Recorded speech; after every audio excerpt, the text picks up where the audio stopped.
Richard Brome, bonjour. Bonjour Gérard. Alors, vous avez été promu premier adjoint après l'élection comme maire de M. Kepenekio. Vous avez aussi pris du grade à la métropole. Ça change quoi d'être aujourd'hui devenu numéro 2 de la ville et numéro 4 ou 5 de la métropole? Ça change quoi?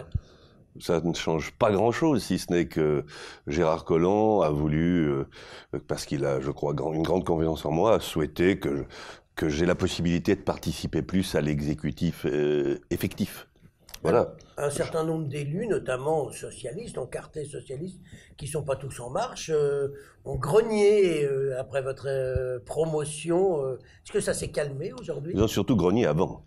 Ils ont grogné avant. Bon. Ils ont surtout grogné avant parce que directement, je n'ai eu aucune trace. Simplement, après certaines réunions animées du groupe, quelques amis, car j'en ai même dans cette formation, eh bien, m'ont appelé pour me faire part à quel point ils étaient choqués de la façon dont s'étaient passées les choses. Mais directement, je peux pas dire que j'ai eu beaucoup d'échos directs. Donc aujourd'hui, c'est calme, ça y est? Ah, aujourd'hui, je crois que c'est calme. Hein. Enfin, je le crois en tout cas. Comme avant, je croyais que ça l'était aussi. Donc, mais je pense que ça l'est. Dites-moi, Richard Brome, vous n'avez jamais caché vos sympathies, que vos sympathies allaient plutôt à droite, mais vous aviez rejoint la ville de Lyon, attiré par la personnalité de Gérard Collomb. Maintenant que Gérard Collomb est parti, n'est plus maire, n'est plus président de la métropole, vous n'avez pas dit à un moment, j'ai plus rien à faire là?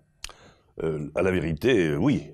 C'est-à-dire, moi, je suis vraiment venu parce que j'avais beaucoup d'admiration pour Gérard Collomb. C'était une époque où il fallait que je fasse des choix pour la suite de ma vie. J'ai trouvé que c'était intéressant de m'engager avec un homme tel que lui.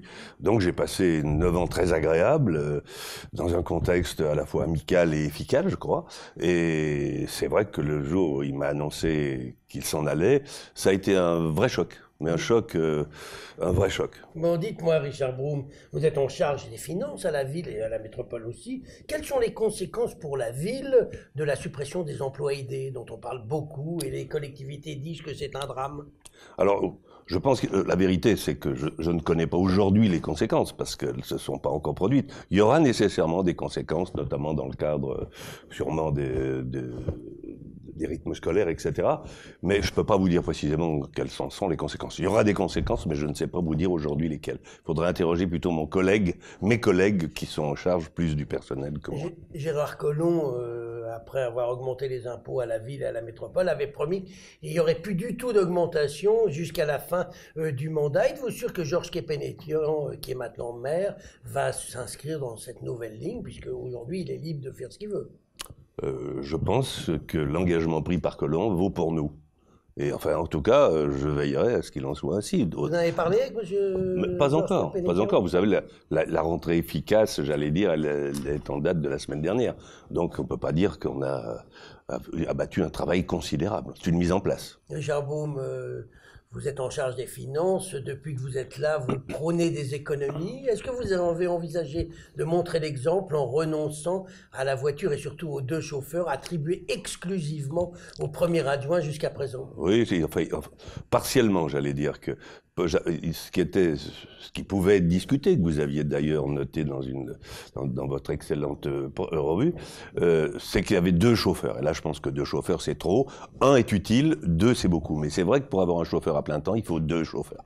Personnellement, je veille à ce qu'il n'y en ait, qui me soit attribué personnellement qu'à 1, l'autre étant pour l'instant affecté au pool, parce qu'il faut quand même un pool pour les adjoints, un pool de chauffeurs, on a quand même beaucoup de représentation, le pool qui est actuellement affaibli par l'absence pour maladie d'un chauffeur. Oui. Donc voilà comment se passeront les choses. Pourquoi vous n'allez pas jusqu'au bout et dire je me mets dans le pool comme tout le monde, et la voiture et le chauffeur qui me sont attribués, ça rentre pour tout le monde, ça serait un bel exemple. Mais c'est presque ça, c'est-à-dire que je ne demande pas d'exclusivité ni sur la voiture ni sur les chauffeurs. Avant de nous quitter, un petit mot, les îles Saint-Martin et Saint-Barthélemy ont été touchées par une grave c'est pas de ma faute. C'est pas de votre faute du tout. Je voulais savoir si l'adjoint aux finances et la ville de Lyon et la métropole envisageaient de faire un effort et de montrer la solidarité avec ces 2 territoires.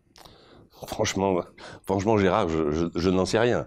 Je dis qu'aujourd'hui, nous n'avons guère de moyens, puisque nous sommes obligés, comme vous le savez, de faire des coupes sombres dans beaucoup de domaines.